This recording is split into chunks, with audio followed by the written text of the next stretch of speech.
Shalom, bendiciones, bendiciones, que la paz del Rey esté con cada uno de ustedes. Estamos contentos como cada semana de poder estar aquí junto a cada uno de ustedes y aprender un poquito más sobre el contexto del primer siglo. Hemos hablado de las diferentes sectas que habían en el primer siglo, los saduceos, los fariseos, los esenios, los celotes. Hemos visto a los samaritanos, la gente del pueblo. Ahora vamos a entrar en un tema interesante también que ocurrió durante el primer siglo, durante la época de Yeshua, y nada más y nada menos vamos a hablar de los creyentes judíos en el Mesías, o conocidos como los judíos mesiánicos o los judio-cristianos, como se les conoce también, que se les denomina judíos cristianos, pero sabemos que la palabra cristiano es mesiánico. Los judíos mesiánicos o todos aquellos judíos que empezaron a creer en el Mesías. Así es que, habiendo dicho eso, vamos a empezar con la presentación. Estamos leyendo del libro Gente de las sectas del Nuevo Testamento, y esta es la traducción. ¿Okay? Dice por aquí: creyentes judíos del Nuevo Testamento. Al considerar las sectas judías de la era del Nuevo Testamento, sería inapropiado pasar por alto la secta principal, para que comprendía el tema principal de lo que es el Brit Hadashah o el Nuevo Testamento. Para propósitos de esta investigación, el grupo mesiánico judío, originalmente centrado en Jerusalén, será referido ampliamente como cristianos judíos. El cristianismo en sus primeras etapas constituyó una secta mesiánica judía, así es que este autor va a estar utilizando el término cristiano judío. Cuando usted vea la palabra que estoy leyendo, cristiano judío, es porque el autor se está refiriendo a los judíos mesiánicos. ¿Okay? Así que hago esa aclaración para que no haya ningún conflicto. Cada vez que usted vea que dice cristianos judíos o judíos cristianos, se está refiriendo a la secta mesiánica judía o el grupo mesiánico judío. Criterios para la crisis. ¿Eran judíos los cristianos? Los creyentes judíos mesiánicos del siglo I no se llamaron realmente cristianos hasta después de expandirse por la zona de Antioquía. Hechos 11:26 dice: cuando lo encontró, lo trajo a Antioquía y se reunieron con la iglesia por todo un año y enseñaban a las multitudes, y a los discípulos se les llamó cristianos por primera vez en Antioquía. Pero fíjense, estamos hablando ya de mucho tiempo que acaba de pasar, ya hasta el capítulo 11 de Hechos. Ya pasó bastante tiempo la conversión de Pablo, la conversión de Cornelio, y más adelante va a pasar lo que es Hechos, el libro de Hechos. De hecho, vamos a ver por aquí. Vamos a ver el Sonderban. Estamos leyendo en Hechos 11:26.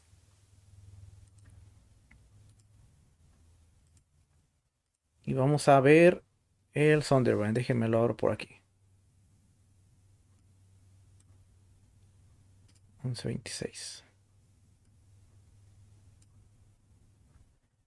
Vamos a ver qué nos dice el Sonderban. Aquí el establecimiento de la iglesia en Antioquía. Lucas relata la primera gran conversión de gentiles a la fe cristiana. Tiene lugar en Antioquía, capital de la provincia de Siria. Vamos a llegar hasta el 26. Ese es el 19. Aquí está Antioquía de Siria. Seleucida, Cipre, Judea, Antioquía de Siria, hasta aquí arriba. Ahí es el 11:20. Aquí dice: comenzaron a hablar griego. Eran cristianos judíos de habla griega, o eran judíos mesiánicos de habla griega. Eran lo que se conocía como los judíos helénicos, procedentes de la diáspora. Se dirigen a la ciudad de Antioquía y dan un paso audaz. Basándose en el precedente sentado por Pedro, del que sin duda habían oído hablar, comienzan a proclamar el evangelio directamente a los griegos de Antioquía que no eran judíos.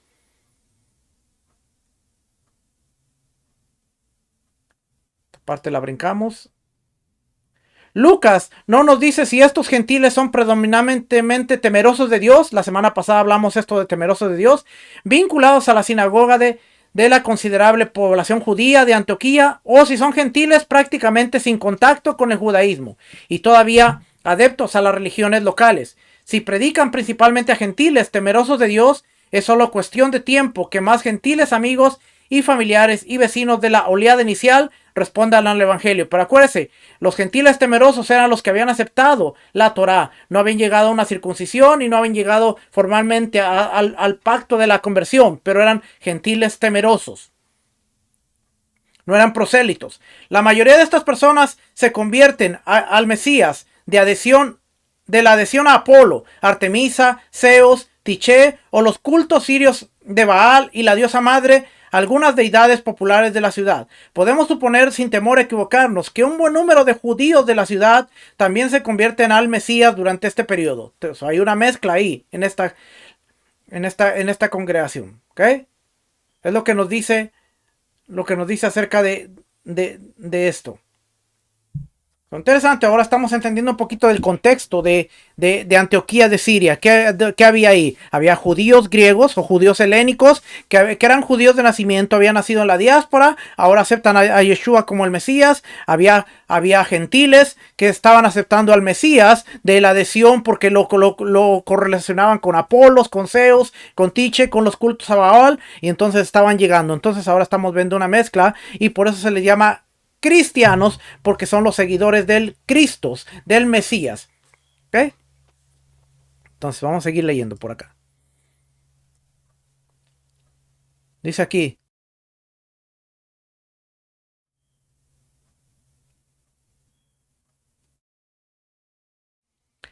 aunque perturbadores dentro de la cultura judía, no se convirtieron misteriosamente en gentiles. La cultura judía no se convirtió misteriosamente en gentil porque identificaran a Yeshua como su Mesías prometido. Eso quiere decir esto que dice aquí, dice, no se convirtieron, aunque perturbadores dentro de la cultura judía,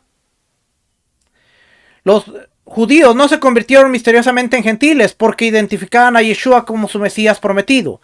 Hay un sentido erróneo en el que algunos pueden considerar que los primeros miembros de la iglesia o la congregación optaron por abandonar el judaísmo. Uno de los temas centrales del libro de los Hechos es que el mesianismo es un desarrollo legítimo del judaísmo y que los judíos de aquella época y posteriores se equivocaron al rechazarlo. Sería interesante entrevistar a Say Cohen. Este es el autor de esta cita que está diciendo aquí. Shay Cohen dice, uno de los temas principales del libro de los Hechos es que el mesianismo es un desarrollo legítimo del judaísmo y que los judíos de aquella época, del primer siglo, los judíos de Yeshua y los posteriores, se han equivocado al rechazarlo. El erudito que acabamos de citar, sería interesante entrevistar a Cohen, el erudito que acabamos de citar, para preguntarle su razonamiento sobre el uso del signo de exclamación y después. O sea, los judíos de antes y los judíos después. Si está comentando las respuestas modernas en comparación con las antiguas, es muy astuto. Es curioso que muchos judíos modernos justifiquen que se considere judío a cualquiera que nazca de madre judía. Es casi como si las creencias y prácticas fueran irrelevantes dentro de los criterios de calificación.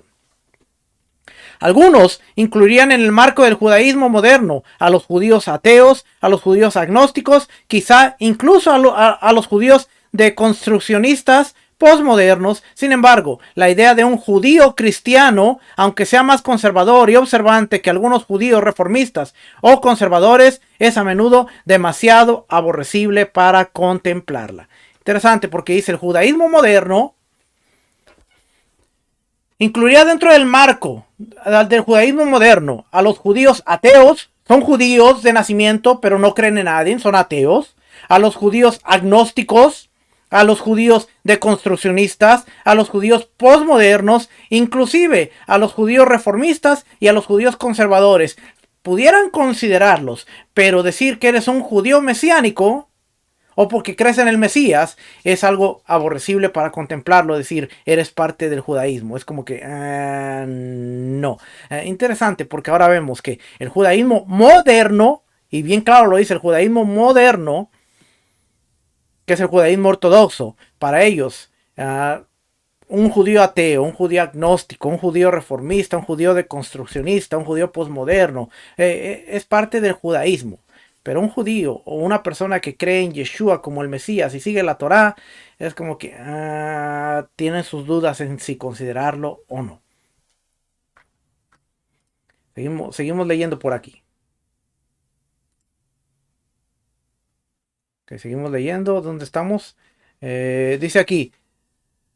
Cabe preguntarse si los seguidores de otros pretendientes mesiánicos eran considerados no judíos. Entonces la pregunta sería, ¿otros pretendientes mesiánicos no se les consideraba no judíos? Por ejemplo, el rabino Akiva es una figura histórica judía, respetada, a la que se le atribuye la recopilación de la Tosefta, que es el suplemento de la Mishnah canónica de Judá Hanasí. Judá Hanasí fue el mentor de Akiva. Oiga bien.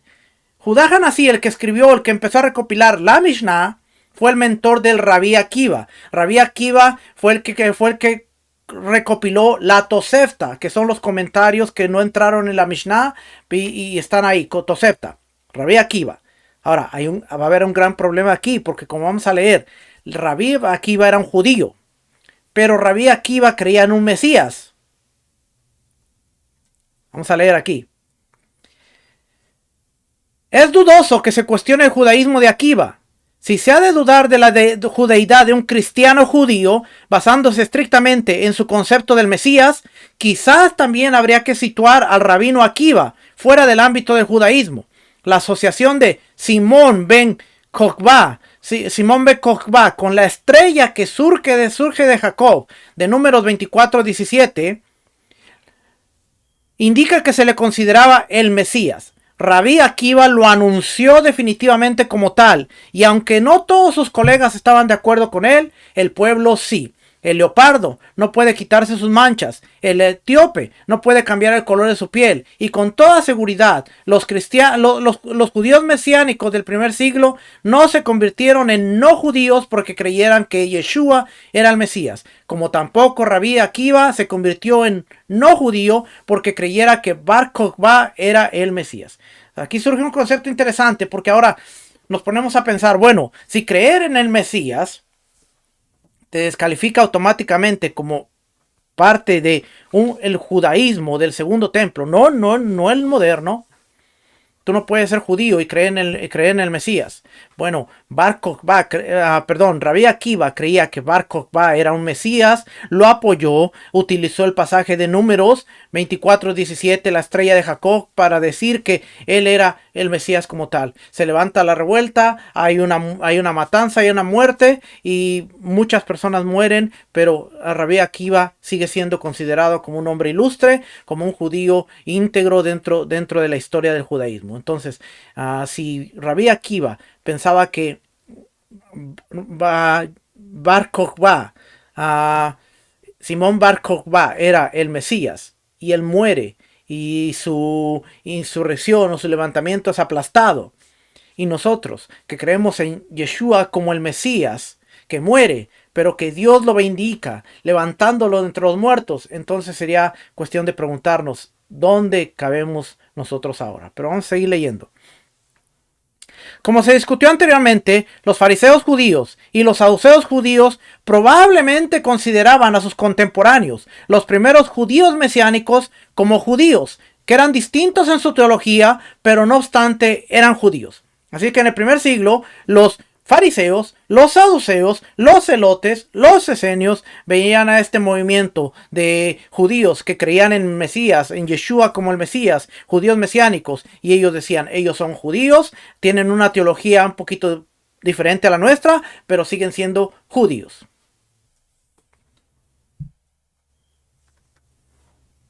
En un comentario horrible, es un comentario horrible que muchos cristianos gentiles modernos tiendan a pasar por alto este hecho. A lo largo de los siglos, el cristianismo se ha distanciado tanto de sus raíces judías que muchos cristianos gentiles actúan como si la última cena fuera un cuadro escenificado por un famoso italiano en lugar de un tradicional seder de Pesaj judío, incluyendo el matzó y el vino, que también ha sido una importación judía al cristianismo gentil en forma de comunión. Un punto de vista propone que las prácticas de una secta judía determinan su judaísmo. Y aquí lo tiene. El cristianismo moderno se ha distanciado tanto de sus raíces judías que si tú le preguntas a una persona qué significa el cuadro de Leonardo da Vinci, un famoso cuadro que él pintó con la última cena de sus discípulos, pero esa última cena se relaciona con lo que ahora es la Eucaristía cristiana, que se da una vez al mes, que es una galletita y un vasito de jugo, pero no se conecta con lo que es la representación de un Seder de Pesaj, en donde había matzah, donde había vino, y donde Yeshua dijo: cada que hagan esto, háganlo en memoria de mí, como lo cita Pablo. No estaba diciendo cada mes que hagan esto, sino cada año, cuando ustedes recuerden este memorial, recuerden que también yo soy su Pesaj, y que yo les traje la redención de la muerte a través de mi sangre. El cristianismo primitivo dejó de ser una secta judía cuando dejó de observar las prácticas judías. Ahí lo tiene. Entonces ahora podemos decir: no, pero nosotros no tenemos nada que ver con los judíos. Exacto, porque hace casi ya 2000 años, hace casi 1900 y algo de años, que el cristianismo, como se conoce hoy, empezó a dejar de observar las prácticas judías, y entonces ahora se convirtió netamente en el cristianismo, que no tiene nada que ver con el judaísmo, aunque la raíz del cristianismo es el judaísmo. Y por eso, cuando dejó su raíz, pues ahora se convirtió en una religión más que fue abierta para todo el mundo. Abolió la circuncisión y se convirtió en un movimiento religioso abrumadoramente gentil en su comparación y carácter. Dejó de ser judío y se volvió gentil. Por supuesto, este concepto suena lógico. Sin embargo, podría ser cierto que ciertas circunstancias atenuantes podrían alterar la viabilidad de la teoría. Cabría preguntarse: ¿cómo pudieron mantenerse ciertas prácticas judías sin la ayuda de líderes judíos cooperativos? En otras palabras, algunos sectarios podrían haber sido excluidos de prácticas a las que habrían elegido adherirse si los líderes judíos les hubieran dado la oportunidad. Muchas prácticas judías, como la circuncisión ritual, no podían llevarse a cabo sin la ayuda de los líderes religiosos judíos. Por lo tanto, si la alineación se produjo entre los primeros cristianos judíos, podría haber ocurrido en contra de su voluntad en algunas situaciones. Sin duda, a medida que la población gentil crecía hasta alcanzar una mayor proporción de la cantidad total de creyentes, la influencia judía se redujo drásticamente hasta que pareció desaparecer. Y eso es algo que vemos hoy en día, porque hoy en día, aunque muchos queremos hacer las cosas correctas, tenemos a Judá que no quiere ayudarnos, que no quiere darnos esa mano para seguir adelante. Y yo creo que estamos viviendo un problema similar, porque el judaísmo dice: no, para ustedes son las leyes noádicas, ustedes sigan ahí nada más. No, ustedes no tienen que guardar Shabbat, no, ustedes no tienen que hacer eso. Cuando ellos deberían ser un puente de ayuda para decir: vamos a ayudarles, vamos a enseñarles, vamos a explicarles cómo poder hacer las cosas de una mejor manera.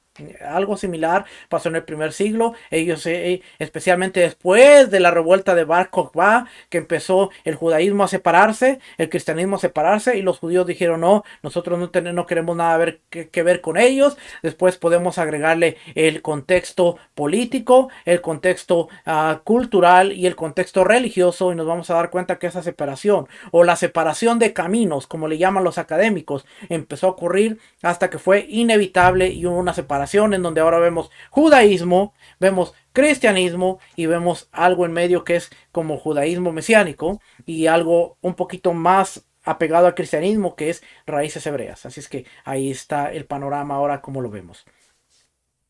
El cristianismo de principios del siglo II de la era común ya no era un fenómeno judío, sino una religión separada. Así es que para el año 100 en adelante, ahora el cristianismo ya empezó a dejar de ser parte del judaísmo, sino que ahora era una religión separada. Pequeños grupos de judio-cristianos, más exactamente judíos cristianos, persistieron durante los primeros 5 o 6 siglos de nuestra era, pero eran considerados sectas, tanto por los judíos como por los cristianos. ¿Ve? Ahora ya tenemos algo que está en medio. Ya no es considerado secta por los judíos y secta por los cristianos. Está en medio. Así como hoy en día, a raíces hebreas, o aquellos que creen en el Mesías y guardan Torah. Bueno, no son considerados parte del judaísmo, pero tampoco son considerados parte del cristianismo. Es como que salieron de nosotros, pero no son de nosotros. Están ahí en medio, ahí están. Yo no lo voy a reconocer, ni yo tampoco, porque salieron de aquí, pero ya no son parte de mi sistema, ya no son parte de mí, así es que ya no son míos.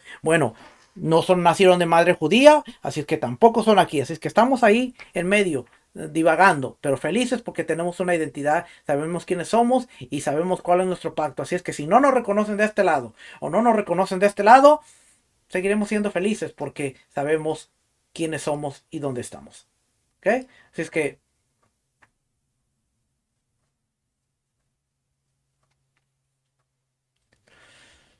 como señaló un padre de la iglesia del siglo IV, no son judíos porque creen en Cristo y no son cristianos porque observan las leyes judías. Oiga, desde el siglo IV de la era de la iglesia cristiana, los padres de la iglesia, siglo IV, dice, esas gentes, esas personas, no son judíos porque creen en el Mesías y no son cristianos porque observan las leyes judías. Cualquier parecido con la realidad es pura coincidencia, porque hoy en día tenemos gente que dice no son judíos porque creen en el Mesías y tenemos gente que dice no son cristianos porque observan Shabbat, porque observan las fiestas, así es que no son cristianos. Así que tenemos cualquier parecido con la realidad es pura coincidencia, porque tal como estamos viendo ahí, es sumamente interesante lo que estamos viendo y lo que estamos observando. Es que vamos a seguir por aquí. El Midrash, Yeshua y el Nuevo Testamento. En el Nuevo Testamento, en el Brit Hadashah, presenta una forma de cristianismo judío, nacida de la práctica judía, o mesianismo. Yeshua celebró Hanukkah, fiesta de la dedicación, Juan 10:22. Celebró Sukkot, fiesta de los tabernáculos, Juan 7:2, que incluía la ceremonia de la libación de agua, a la que hace referencia en Juan 7:37. Pesach, la Pascua judía, y tras la resurrección, Yeshua y los discípulos se reunieron para Shavuot, Pentecostés. Así es que encontramos Hanukkah, Juan 10:22, tabernáculos a Sukkot, Juan 7:2, encontramos la libación del agua, Juan 7:37, encontramos Shavuot, Hechos 2 del 1 al 4.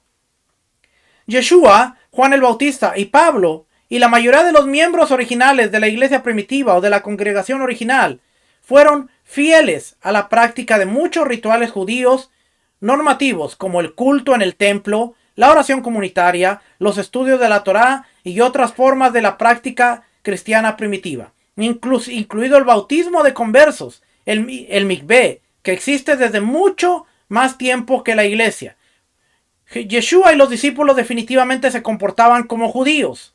Esto es ciertamente aceptado por muchos estudiosos del Jesús histórico. El Jesús histórico, para todos aquellos que saben, muchos de los académicos han tratado de estudiar no al Jesús de la Biblia, sino al Jesús de la historia, al Jesús histórico. Y se han dado cuenta que el Jesús de la Biblia tiene mucho, no como lo compara el cristianismo, sino el Jesús bíblico tiene mucha similitud con el Jesús histórico. Así es que ahí está la comparación y por eso el Jesús histórico es interesante verlo desde esa perspectiva, porque ellos dicen el Jesús histórico tiene mucho que ver con el Jesús bíblico que está narrado ahí. Yeshua mismo tuvo una profunda educación judía y es obvio que estaba familiarizado con numerosos midrashim.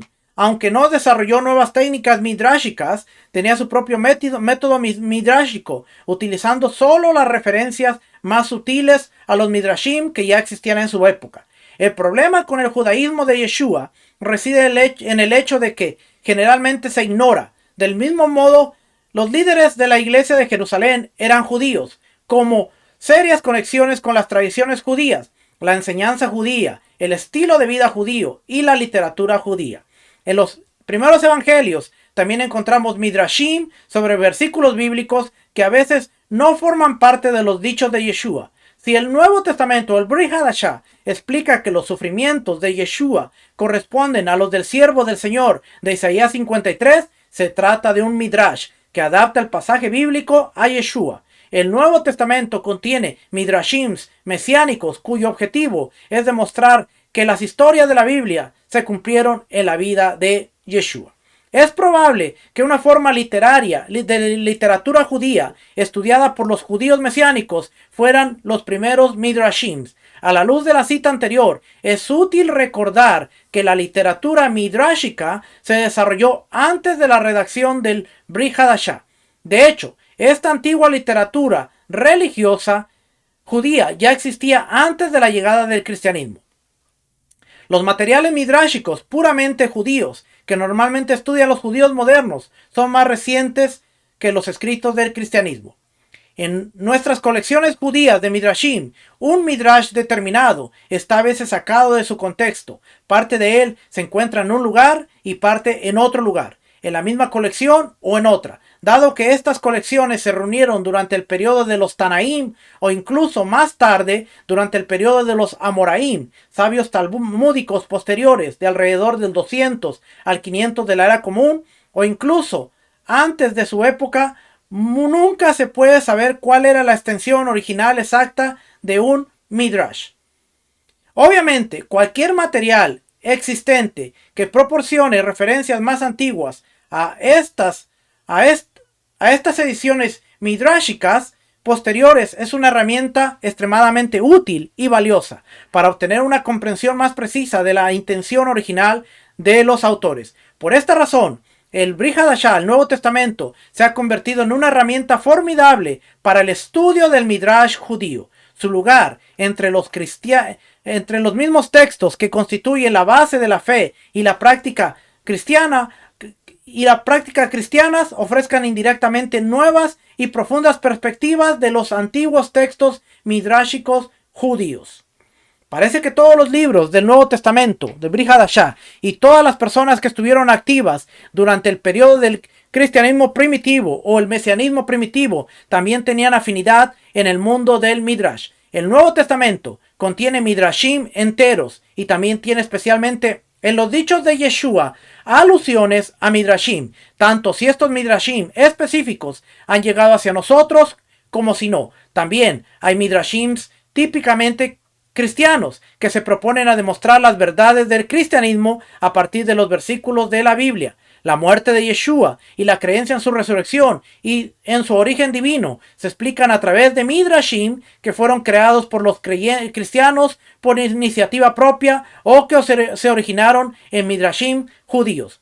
Uno de los métodos con los que los eruditos judíos modernos pueden utilizar con éxito en los textos del Nuevo Testamento dentro de sus investigaciones en la literatura midrashica primitiva ha sido hábilmente presentada por David Flusser.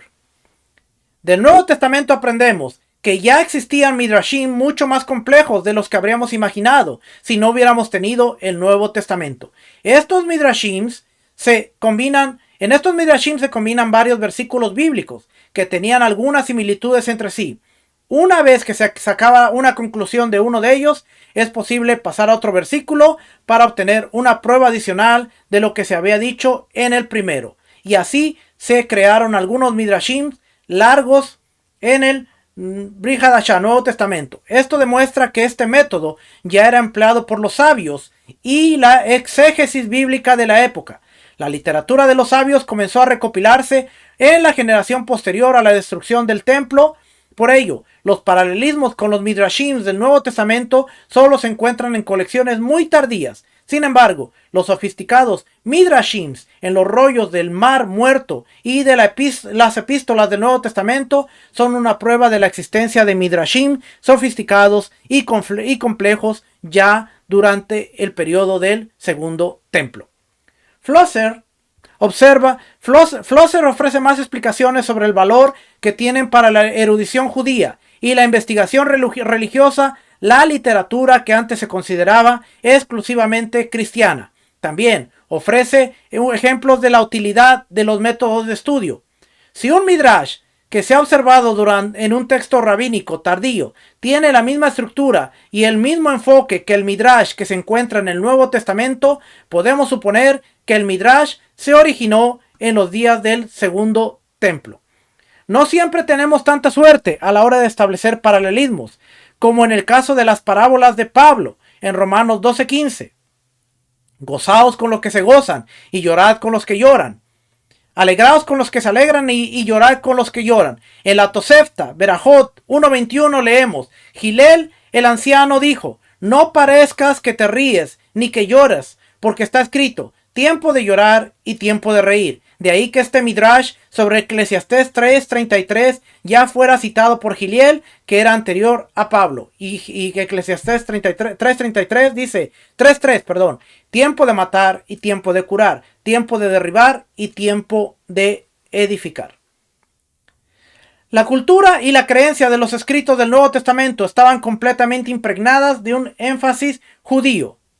Y obviamente recibieron impacto de la literatura del judaísmo. Se sugiere además que la mayoría de los midrash y los paralelos midrashicos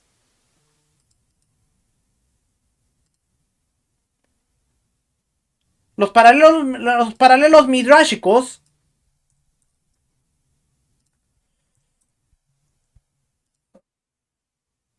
se han observado en el Nuevo Testamento, precisamente en los escritos cristianos de origen judío.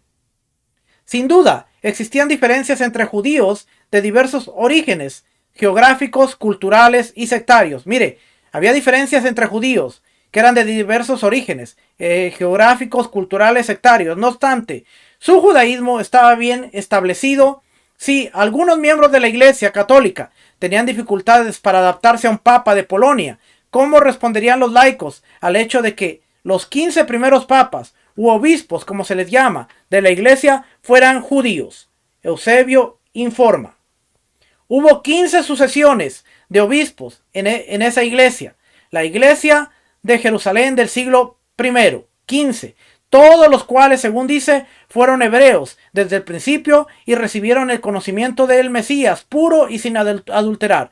De modo que, en mi opinión, que de los que podían juzgar estaban bien aprobados y eran dignos del cargo episcopal, porque en aquel tiempo toda la iglesia bajo ellos estaba compuesta de hebreos fieles que continuaban desde el tiempo de los apóstoles. Así es que en lo que acabamos de leer nos damos cuenta que el método de los el método de Midrashim, así como hoy vemos que el cristiano tiene interpretaciones de ciertos pasajes, esto se debió al sistema que se usaba dentro del judaísmo, que es el Midrash. Y por eso hoy tenemos todos los Midrash del judaísmo, pero también tenemos cierto Midrash que está dentro del cristianismo, porque vienen de un mismo sistema y en una época eran paralelos. Hay algún paralelismo entre algunos de ellos.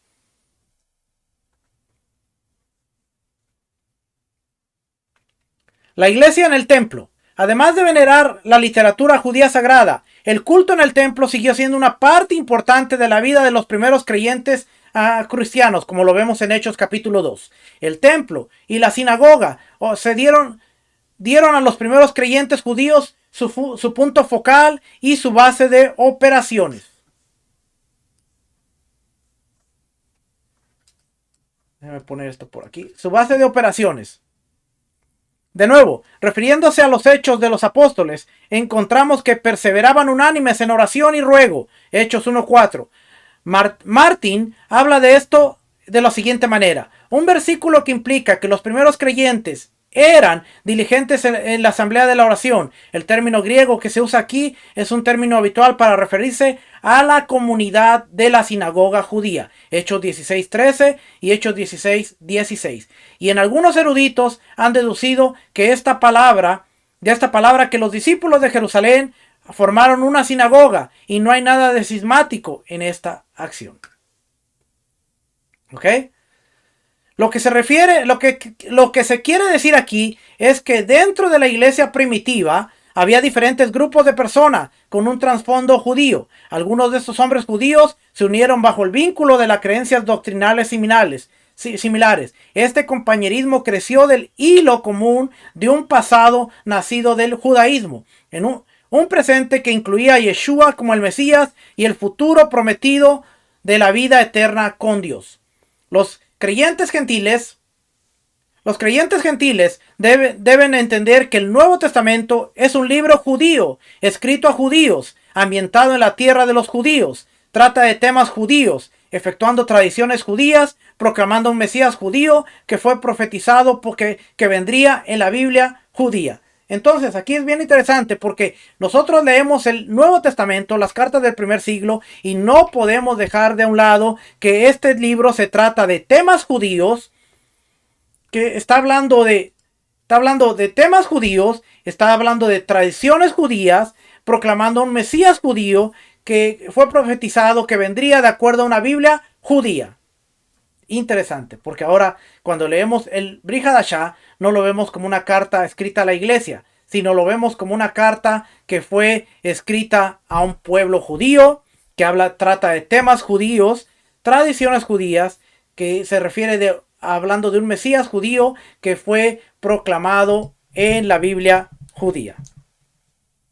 Y ahí, entonces, nuestra comprensión cuando leemos el Brit Hadashah tiene que cambiar, porque ahora estamos viendo que los primeros creyentes creían en el Mesías, que era judío, tenían tradiciones judías, el templo era parte esencial para ellos, y entonces tenemos que cambiar la perspectiva de lo que estamos viendo y cómo lo estamos viendo.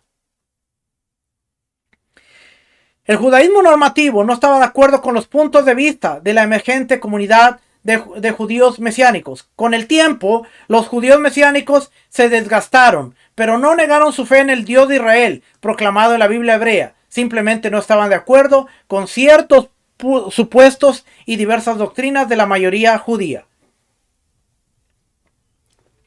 El Brit Hadashah, el Nuevo Testamento, nos presenta la posibilidad de la existencia de judíos helenizados que se oponían al judaísmo, y entre los cuales abundaban los elementos de lucha y la heterodoxia, incluso antes de que se pasara al cristianismo. Estos judíos difundieron el cristianismo y al mismo tiempo transmitieron a los gentiles algunos de los valores del judaísmo helenizado. No hay que ver en todo lo que difundieron la fe cristiana a herejes judíos. Los judíos cristianos o judíos mesiánicos añadieron un elemento a su fe que se hizo cada vez más impopular entre los judíos no cristianos.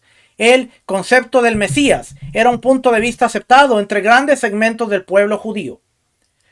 Hoy hay mucha gente que dice, no, es que los judíos mataron a Yeshua, o los judíos no creyeron en Yeshua, cuando vemos claramente que dice, era un concepto sumamente aceptado entre grandes segmentos del pueblo judío. La creencia judío-cristiana de que Yeshua de Nazaret era específicamente el Mesías acabó por separarlos de la corriente del judaísmo no cristiano. Este fue un proceso de distanciamiento y no ocurrió instantáneamente. Separación de la iglesia y del Estado. Como demuestra Eusebio, la iglesia original de Jerusalén estaba formada predominantemente por judíos. Este hecho parece olvidarse intencionadamente en el mundo moderno del cristianismo gentil. Las marcas en la historia de esta alineación pueden rastrearse hasta los tiempos más difíciles dentro del judaísmo, entre el año 66 y 72 de la era común. Los judíos mesiánicos se negaron a adherirse a las líneas normativas del partido judío durante los oscuros días de la revuelta contra Roma. Esto fue visto por muchos judíos como una falta de lealtad. Su pérdida de credibilidad dentro de los círculos judíos nunca se recuperó. La culminación se produjo cuando Bar Kokhba fue proclamado el Mesías por líderes del judaísmo rabínico. Rabí Akiva estaba ahí. Por razones obvias, los judíos mesiánicos no podían apoyar ese punto de vista ni la segunda revuelta que tuvo lugar a continuación y que trajo consigo una devastadora invasión romana. Era posible que la separación fuera unilateral. Podría pensarse que los miembros judíos de la iglesia primitiva no se separaron del judaísmo. Pudieron muy bien haber continuado las prácticas de la religión paterna, con ese añadido de fe doctrinal que obligó al padre a tomar medidas de desahucio contra la prole. Un sonido áspero, sin embargo, que el líder familiar no querría protección contra fuerzas divisorias, ya sea dentro o afuera.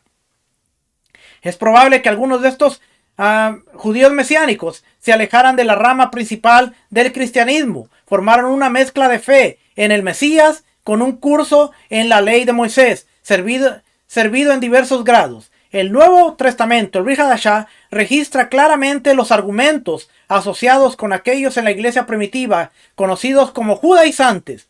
Estaban muy preocupados de que los rituales judíos y las prácticas judías se mantuvieran en su forma naciente de cristianismo. Los judaizantes se acabaron perdiendo ante los convincentes argumentos del apóstol de los gentiles. Pablo, famoso o infame. A Pablo se le culpa con más facilidad de las actuales opiniones cristianas antinómicas, antiley, que sugieren que la ley judía fue anulada. Sin embargo, Pablo nunca negó su herencia. Él, Pablo, el Pablo de los Hechos, nunca polemiza contra la ley y a menudo observa los requisitos del ritual judío, incluso la circuncisión. Hechos 16:3 nos dice: Pablo quiso que éste fuera con él, Timoteo, y lo tomó y lo circuncidó por causa de los judíos que había en aquellas regiones, porque todos sabían que su padre era griego. Dejó su propia huella inconfundible en la historia judía. Practicó el culto como los judíos, con los judíos como judío.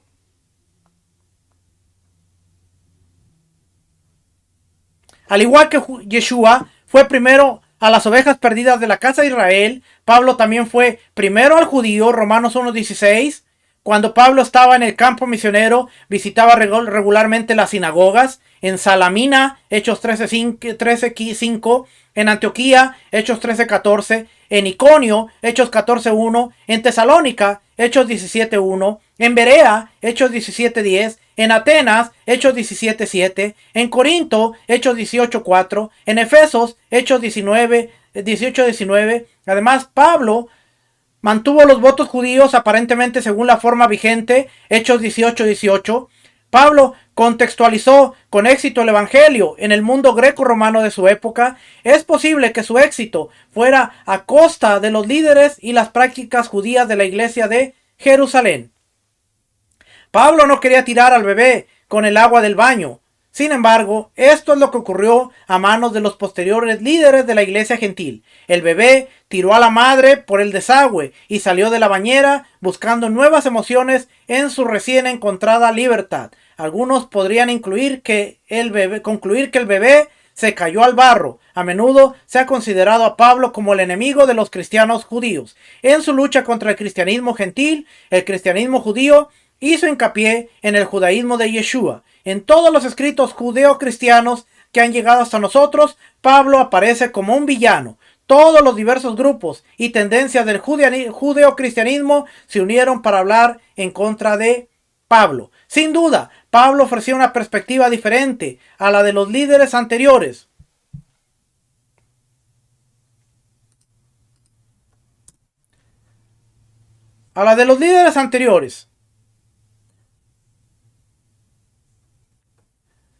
Los judeocristianos, sus innovaciones cambiaron para siempre la faz del cristianismo. Aunque fue revolucionario en su enfoque,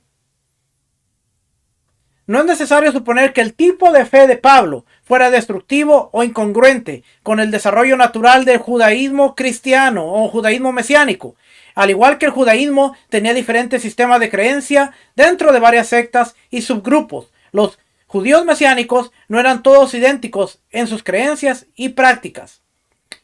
El cristianismo, el mesianismo judío no era homogéneo. No solo los discípulos y seguidores de los mesiánicos que vivían en Jerusalén y en Galilea siguieron su camino, sino que también hubo otros grupos judíos con diferentes puntos de vista que se unieron al mesianismo. Al parecer, el atractivo de Pablo era más apreciado en los círculos menos tradicionales. Cuanto más se alejaba Pablo de Jerusalén, mejor era recibido. Los líderes de la iglesia en Jerusalén probablemente también apreciaban a Pablo lejos, en tierras lejanas. Tendía a causar menos problemas en casa cuando causaba problemas en el extranjero. Había grupos específicos de judíos mesiánicos que se oponían más vocalmente a las enseñanzas de Pablo, hablando de la secta perdida de los primeros creyentes cristianos, los judíos ebionitas. H.J. Schweppes comenta su perspectiva sobre Pablo. Simón, que también es Pablo, fue reprochado por ellos por haber intentado aprender de la ley lo que la ley no sabía. Los ebionistas serán tratados con más detalle en el próximo capítulo. Y aquí dice, ebionistas, el pueblo olvidado. Un subgrupo muy interesante, aunque enigmático, de los primeros judíos cristianos eran los ebionitas. Eran los ebionitas. Ya hemos dicho que como grupo, con un destino separado y puntos de vista doctrinales distintivos, el judeocristianismo apareció por primera vez en el momento de su separación organizativa del resto del cristianismo primitivo. En este sentido, Epifanio estaba en lo cierto cuando data del origen de los ebionitas y nazoreos de la época de la toma de Jerusalén, el año 70. Y sin embargo, no es una contradicción cuando al mismo tiempo atribuye los comienzos de los nazoreanos al periodo más temprano de la iglesia primitiva en Jerusalén, directamente después de la muerte de Yeshua. Los ebionitas eran ejemplo de creyentes judíos que ponían su énfasis en la vida de Yeshua. Las cosas que Yeshua dijo e hizo durante su vida les aportaron significado y perspicacia. Lo que era de origen divino lo confirmaba, lo que no lo anulaba. Yeshua se convirtió en su principal objeto de fe, práctica y verdad última. A partir de los datos del Nuevo Testamento, los ebionitas originales podrían haber sido aquellas personas atacadas por Pablo en el libro de Hechos 15:5. Pero se levantaron algunos de la secta de los fariseos creyentes, diciendo que era necesario circuncidarlos y mandarles guardar la ley de Moisés. Es ciertamente posible que algunos fariseos que llegaron a la fe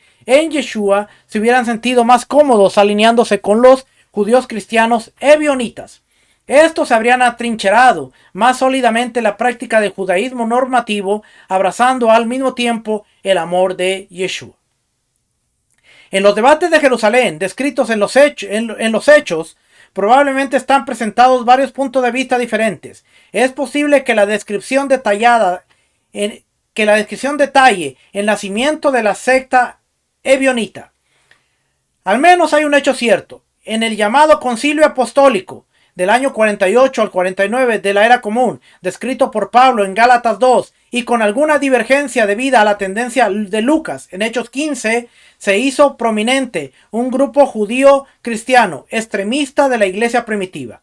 Algunos de los creyentes que pertenecían al partido de los fariseos, Hechos 15:5, a quienes podemos considerar como los antepasados de los posteriores ebionitas. Otra consideración presume que el celo de los ebionitas hacia la Torá de Moisés podría haber estimulado la siguiente cita del libro de los Hechos. Y cuando lo oyeron, glorificaron al Señor y le dijeron: ya ves, hermano, cuántos millares de judíos hay que creen y son celosos de la Torá. Hechos 21:20.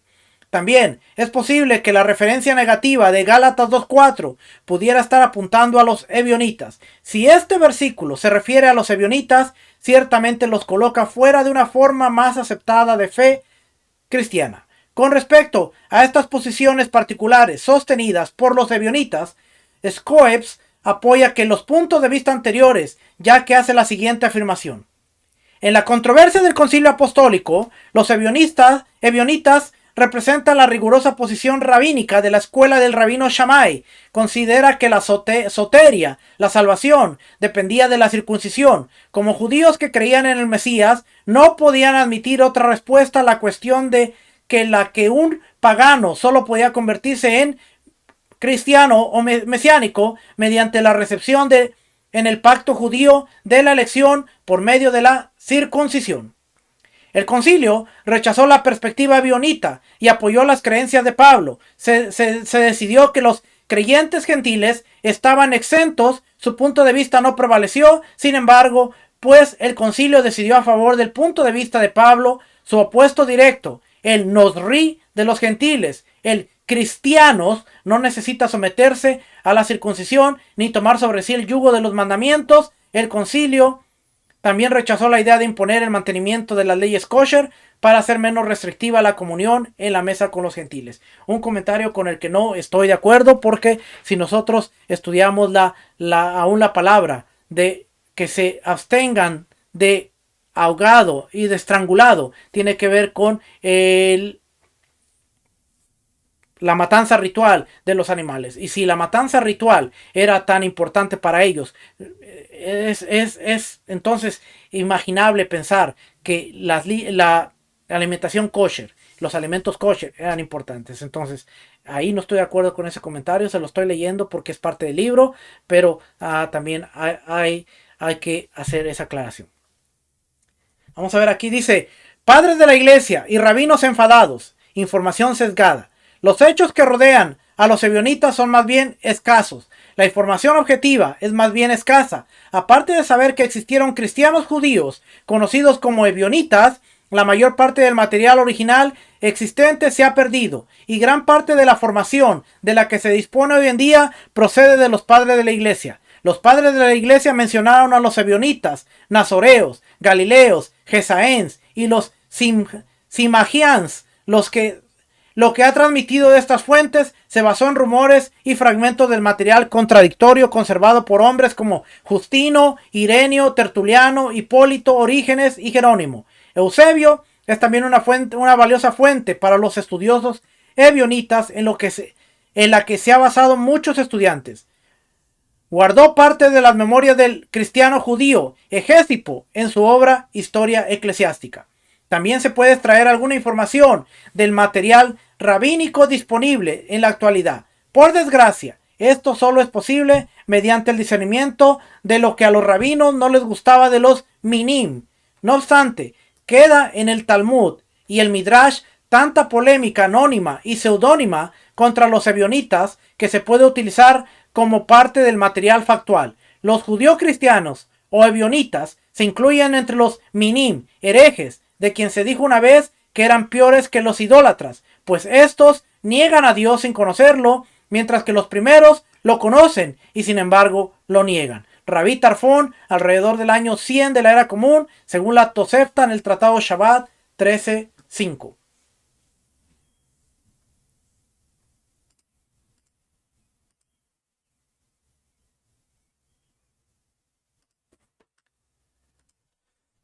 Pero me estoy buscando algo por aquí. Ok. Dice Yeshua. Ahora el autor dice Yeshua, el reformador ebionita. Otro punto interesante de Shoebs que Shoebs hace con respecto al entendimiento ebionita es que Yeshua vino a ser su profeta verdadero, así como a reformar la ley de Moisés. Esto no pudo haber hecho mucho para ganar la popularidad entre los judíos, que no tenían ninguna intención de permitir una reforma importante a la ley de Moisés. Su posición también debió ser muy mal vista por los cristianos, que veían a Yeshua como Señor y Salvador, aparte de cualquier obligación de adherirse a las normas mosaicas. Según los ebionitas, Yeshua tenía verdadero conocimiento de la ley, por tanto, estaba cualificado para imponer las reformas que tanto se necesitaban. Los ebionitas creían que las pericopas falsas estaban contenidas en las genuinas tradiciones de Moisés, porque la voluntad de Dios fue relegada al olvido por medio de una mala instrucción. Las referencias al Nuevo Testamento que confirman estas nociones se dan en Mateo. Los ebionitas se basaron en la cita de Mateo de Isaías. Este pueblo se acerca a mí con la boca y me honra con los labios, pero su corazón está lejos de mí, enseñando como doctrinas mandamientos de hombres. Mateo 15 del 8 al 9. Para ellos, este versículo era indicativo de su creencia de que la tradición, a través de la contaminación farisaica, había enseñado los mandamientos del hombre como doctrinas divinas. Esto habría estado de acuerdo con un punto de vista saduceo, comúnmente sostenido de que la palabra escrita era Dios. Ninguna tradición farisaica podía ser añadida como ordenada por Dios. El punto de vista ebionita fue apoyado por las palabras posteriores de Yeshua cuando dijo: toda planta que mi Padre Celestial no haya plantado será arrancada de raíz. Dejadlos en paz. Son ciegos, líderes de ciegos. Y si el ciego guía al ciego, ambos caerán en una zanja. Yeshua, habiendo hecho la declaración de confrontación, era el principal candidato para purificar la enseñanza que necesitaba corrección desde la perspectiva ebionita. Aparte de Mateo 15, del 1 al 14, otras declaraciones de los profetas fueron usadas para apoyar el punto de vista ebionita. Entre ellas están Jeremías 8:8. La pluma falsa de los escribas ha cambiado la ley en mentira. Ezequiel 13:9, que afirma que los profetas que ven engaño o profetizan engaño no serán inscritos en el registro de la casa de Israel. Los ebionitas no se detuvieron en demostrar que las escrituras estaban llenas de mentiras, lo que podría haber perjudicado a los seguidores. También restauraron la armonía, explicando que Yeshua, el profeta verdadero, sí restauró el orden y transmitió el conocimiento de este. El misterio de las escrituras, como instrucción secreta a Pedro y a través de él a las congregaciones ebionitas. Según la tradición ebionita, se cree que los apóstoles tenían un don especial de interpretación de las escrituras. Eran capaces de otorgar el verdadero significado a ideas poco claras. Desde el punto de vista ebionita, creían que el Mesías dirigía a los creyentes hacia la verdad y les mostraba cómo separar el trigo de la paja. Dentro de la tradición ebionita, tenían un dicho apócrifo que puede parafrasearse libremente como: convertidos en honrados cambistas, capaces de distinguir entre monedas auténticas y falsas, es decir, pericopas. Básicamente se podría clasificar a los ebionitas como poseedores de una tradición secreta. Yeshua había venido a compartir la verdad de las escrituras con los verdaderos buscadores de Dios. Habría surgido de la cátedra de Moisés y restaurado lo que estaba oculto desde tiempos inmemoriales a los dignos mediante su proclamación. Los ebionitas consideraban que los escribas y los fariseos eran personas que habían perdido su vocación, procedían del lugar de Moisés, pero no podían ver lo verdadero y lo falso como existente en las escrituras. De ahí que los ebionitas se vieran a sí mismos con el deber de corregir los errores de la comprensión bíblica judía normativa, exponiendo las falsas inclusiones. Esto creó una tensión evidente entre los líderes del judaísmo normativo y los detractores ebionitas.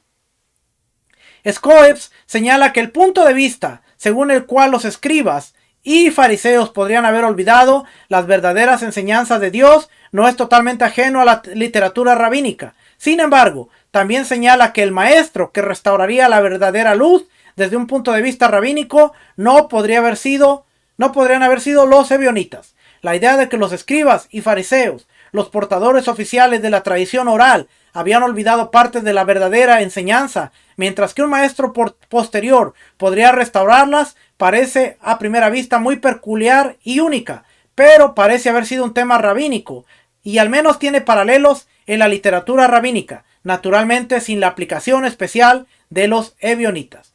Desde la perspectiva rabínica, los ebionitas eran definitivamente heréticos, eran apóstatas de Israel y ocasionalmente también como coracistas, ya que Coré fue el prototipo de la herejía contra Moisés. Dos rabinos en particular destacan por haber sido indirectamente responsables de arrojar algo de luz sobre esta gente cuyas doctrinas han sido enterradas en la oscuridad. Se dice que Rabí Eliezer ben Hircanus y Rabí Yehudá ben Ilai tuvieron contacto con los ebionitas a través de algún tipo de debate. Yehudá ben Ilai debe ser considerado el más importante maestro de la ley entre los últimos. Tanaim, en lo que se refiere al ebionitismo, aparentemente tuvo algunas relaciones con los ebionitas, rechazó completamente la idea de las pericopas falsas dentro de la Biblia hebrea. Sin embargo, el propio Yehudá ben Ilai parece haber sido infectado por otras creencias de los ebionitas. Ofreció una perspectiva digna de mención. Creía que el don profético de Moisés era diferente y aparentemente más puro que el de los profetas posteriores, y también opinaba que el Pentateuco, la Torá, así como el resto de la Biblia, debían haberse encuadernado por separado. Esto, junto con su afirmación sobre la autoría de Moisés de los últimos versículos del Deuteronomio, que describen circunstancias posteriores a la muerte de Moisés, indica que hasta qué punto estaba implicado en la teología ebionita. La opinión de que las distintas secciones del Tanaj tenían distintos grados de importancia escrituraria no era exclusiva de los ebionitas. También se ha acusado a los saduceos de subordinar los profetas de una clase de escritura inferior a la del Pentateuco. La opinión de algunos padres de la iglesia era que los saduceos solo reconocían el Pentateuco y rechazaban los profetas. Esta opinión no tiene apoyo en los escritos de Josefo y por lo tanto es considerada errónea por la mayoría de los eruditos. Un rechazo real es impensable, pero es muy posible que los saduceos solo consideraran canónico la Torá en el sentido estricto de la palabra. Se dispone de ciertas ideas relativas al cristianismo judío primitivo a través de la investigación del material original, fragmentario y de ediciones de segunda mano. Existen dos evangelios judio-cristianos, uno arameo, el evangelio de los nazoreos, y una versión griega, el evangelio de los ebionitas. Ambas obras parecen datar de la primera mitad del siglo II. Es posible que se trate de dos ediciones de una misma obra. En cuanto al estilo literario, Scoeps dice que se inclinan a parafrasear como los Targum y dependen en gran medida del canónico Mateo, que probablemente derivó de los círculos judíos cristianos de la Gran Iglesia. La traducción de la Biblia por Simaco también es un objeto de consideración en un estudio de las fuentes ebionitas. Se cree que Simaco era ebionita. El propio H.J. Scoeps afirma haber sido el primero en utilizar a Simaco como fuente para el estudio de los ebionitas.